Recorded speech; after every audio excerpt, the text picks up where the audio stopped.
Hey guys, Dr. Sean here. We're going to talk about something that maybe you've all seen here if we're watching the Olympics, and who's not right now, right? You see a lot of the swimming athletes, the gymnastic athletes doing a technique called cupping. And it's fun for me because I was picking up the paper this morning and I'm reading through USA Today, just flipping through. There's a whole article on cupping and, what is it and how does it work and is it just a fad and it's really probably just placebo and all this stuff. It always makes me laugh how the things that we don't understand or that we maybe aren't actively knowledgeable about, immediately it's got to be wrong. That can't work. That's crazy. It's placebo. That's all that makes it work. It's not. Cupping is a great technique. It's a favorite of mine. One of my very good friends taught it to me years ago. And so it's a really, really, really cool technique. As you can see next to me here, these are cups. Okay, they're usually glass, traditionally in Chinese medicine. Today they've got newer companies that have come out that have found little plastic materials they'll use with a suction. They'll use an air thing. When I was taught cupping, you would literally take a cotton ball, you would put it in alcohol, light the cotton ball and create a flame. You then have a little pair of scissors that you hold and you stick it up inside the cup. The heat then burns the air out of the cup and you take it and you apply it to the skin. It creates a vacuum. And that vacuum then will pull the skin up into an area. Now, say, for example, you're battling a shoulder problem or you have some kind of a forearm issue or a thigh or even an upper pec chest area. You see Michael Phelps right now in the Olympics. He's got them all over the backside of his shoulders and his deltoid area here. Chances are very good he's a swimmer. He's using those deltoids a lot, and there's chances that he's irritated and aggravated those. Now, it has similar effects to massage therapy. You know how they dig in those tissues and they work trigger points. It's very similar to that, but it's that and more. It's even better than that, which is really, really, really kind of cool. So what you're doing with this sort of thing is, if you look at two schools of thought, in traditional Chinese medicine, they believe that the body has this energy that's flowing through it, a vitalism.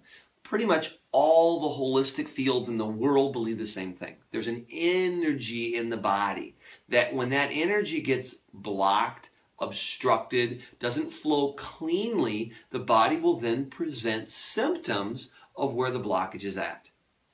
I've got a practice for 20 years based around this, and we do okay with people. So when you look at this theory, you say, okay, if that's true, then what they're doing is they're saying if we apply a cup to an area, you can move it around like in a massage type manner where it'll actually pull that tissue and it'll pull it back and forth up into that cup. And so it's massaging the tissue, but at the same time, because of its suction properties, it's drawing tissue into the cup, which is pulling on blood vessels. And it's pulling stuff up in there. Now, from a traditional Chinese medicine standpoint, you're drawing energy into that area. Now, from an American westernized standpoint, you're applying this to the skin. It suction cups in there. So these things can be on pretty tight. It suction cups in there. And you can move it up and down a muscle to break up adhesions and scar tissues and things. You can move it around there to increase blood flow to an area. And then a lot of times you'll let it sit for couple, 2, 3, 4 minutes if you need to. And it's pulling, pulling, pulling. By doing that, you're drawing more blood into an area.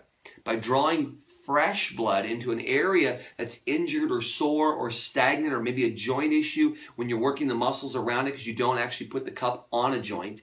When you're doing this around there, it pulls fresh fluid to that area. Well, you think, okay, well, blood's got red blood cells, which carry oxygen and all these good things, but it also has white blood cells. So there's a big theory, and I believe this theory, that not only does cupping help with muscle aches and soreness, it can bring fresh white blood cells to an area, which is your immune system.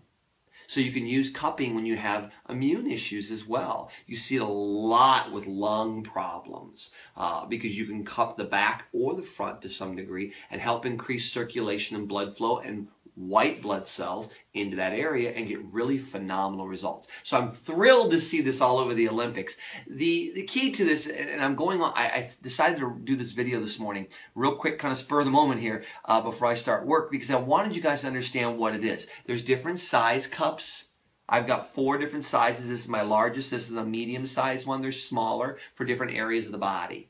You can put on multiple cups. You'll see sometimes people have 2, 3, 4 of them in one spot, pulling blood and energy and stuff into that area of the body.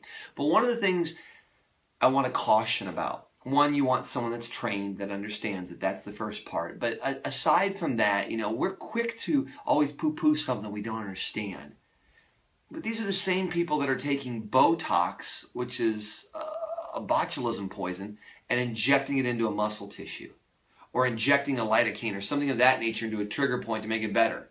Well, that's okay, but heaven forbid you use a glass cup and some suction that doesn't cost anything.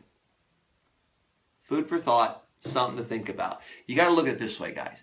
It's been around, cupping, for the better part of 5,000 years. Long time. In a Chinese medical system, that there's 1.6 billion Chinese people. They can't all be wrong. Food for thought. I'm Dr. Sean. I hope you enjoyed our thing on cupping.